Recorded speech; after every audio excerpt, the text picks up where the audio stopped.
it! Paimon never thought she'd see you two together. Nice to see you again, Traveler and Paimon. Oh, we're not interrupting anything, are we? Not at all. I wasn't in the middle of an interview or anything.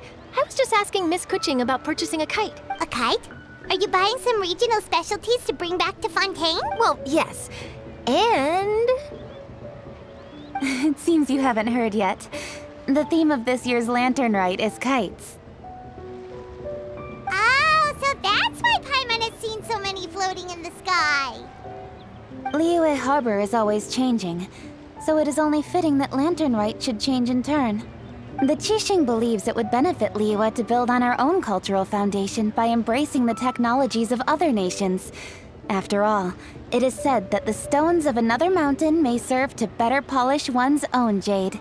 yeah, remember my business meeting with Tianquan Ningguang the last time I was in Liyue Harbor? That's what it was about.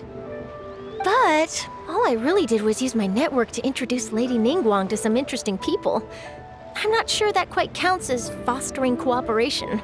In the end, we decided to combine Liyue's traditional art of kite making with Fontaine's mechanical vertical lifting device. Mechanical lifting device? Sounds pretty impressive. But don't kites just use the wind to fly? Why would you need to add something mechanical? Well, you've actually just answered your own question, Paimon. How high and far a kite can fly depends as much on the weather conditions as on the skill of the person holding the string. But as soon as there's no wind, you can only flail about helplessly like a sweet flower medaka out of water. Experience doesn't matter at that point. Exactly. Liyue is now a nation ruled by humans, after all. It's about time we had the power to make a kite fly, don't you think? Plus, the easier we can make it to enjoy, the more people will want to participate. Right? I also thought it was a novel idea. Plus, it shouldn't cost much to do. With Miss Charlotte's help, everything has gone smoothly.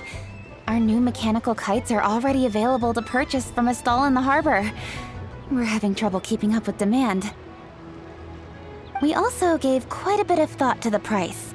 We didn't want it to be too much more expensive than a traditional kite. Cool! Turns out you two and Ningguang like playing with toys just as much as Paimon! Toys? They're not exactly toys. You see, Miss Keqing? That does seem to be everyone's first reaction. Although kites are one of our most time-honored cultural relics, outside of their use in certain ceremonies, I suppose they're considered playthings more than anything now. But to me, there's so much more than that. Think for a second about how remarkable it is that a flimsy paper kite attached to a string has the capacity to touch the sky. It is this slight piece of paper that also carries the weight of Liyue's cultural traditions. There's an old poem that goes, "O kite born of paper, flying true in sound, a lone traveler wanders, just waiting to be found."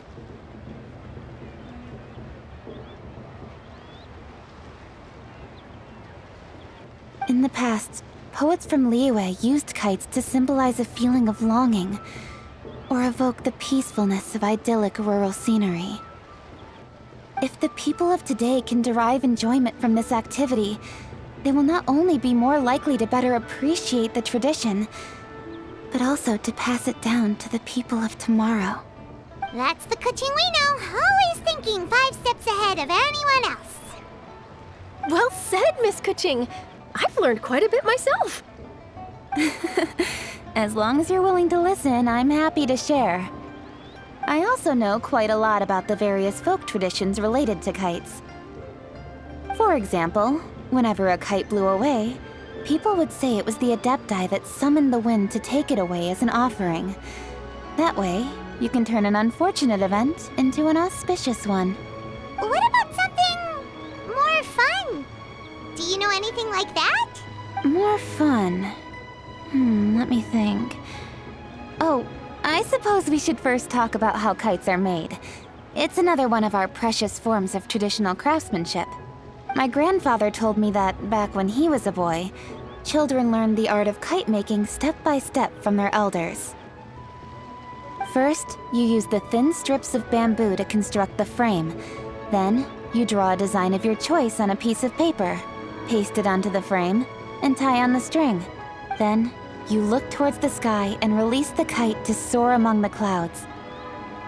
Some people write down certain names or desires on their kites, cut the string, and let them fly free. Others may place particular thoughts or meaning into the design itself. Are certain designs associated with certain meanings? I'm gonna jot all of this down.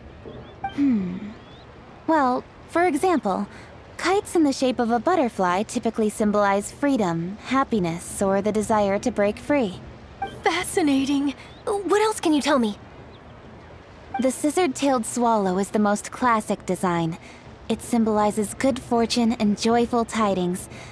Different colors also have small variations in meaning. Are these commonly understood meanings and symbols in Liyue? Kind of like the language of flowers in Fontaine. I believe so. Most have probably heard something about it from their elders at some point. If you're interested, Miss Charlotte, I have several books on the topic that I could lend you. They could be a useful reference. That would be a huge help! Great! Looks like I've got the outline for quite the article on my hands. Perfect! We're gonna take a look around. Then I'll show Miss Charlotte to my home for a little while. I almost forgot. The Ministry of Civil Affairs is hosting a kite flying contest on the night of Lantern Rite. If you're interested, you're more than welcome to bring a kite and participate. The rules are simple. Whoever flies their kite the highest and furthest within the time limit will receive a special honor along with a secret prize. I've already prepared more than enough empty film for the event. I can see the spectacle already. Maybe tone it down a bit, Traveler. What if we don't win? It's better to keep a low profile until the competition starts. Then we'll give them a show they never saw coming. Oh, that secret prize is ours. Then I'll look forward to seeing your performance. You bet! See you there!